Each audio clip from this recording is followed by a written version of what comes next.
So around the water cooler yesterday, thanks to Taryn Brill's curly hair, we had a perfect vehicle for a test.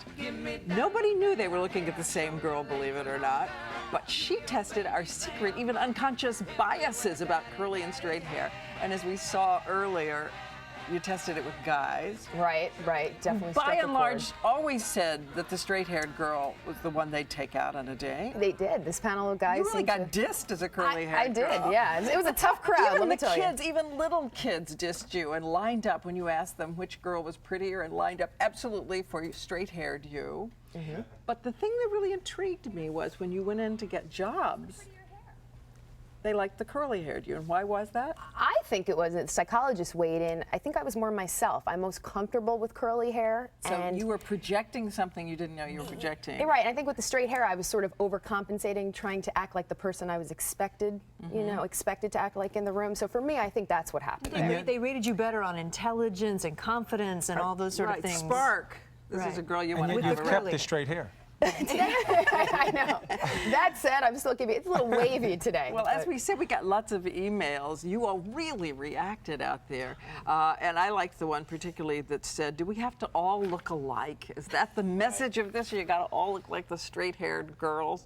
And then they said, why don't you do something about what's inside the head instead of on the head? Right. Yes, we got that message. Thank you. Okay, we'll go back to serious work someday. Right. If we had time, I would have liked to.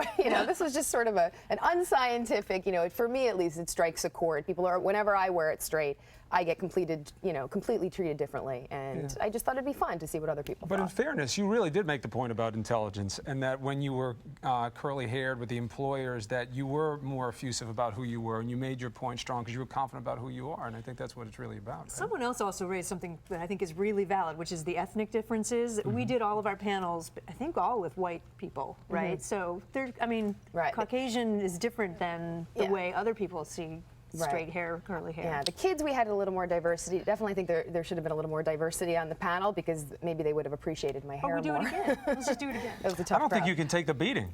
We have to swap it around. It's too much. We couldn't believe how well you took how they trashed you as a curly-haired. You can't take yourself too seriously. You should have seen what I said to them off camera. That was another story. No, the guy who gave you a 3? Somebody a 3 out of 10? Yeah, tough crowd, I'm telling you. Men are terrible. We didn't need any test for that. And he didn't back down. No, we had punching gloves out there. Anyway, thanks for all of your letters. Keep them coming. Good Morning America's Around the Water Cooler is brought to you by your neighborhood Kmart.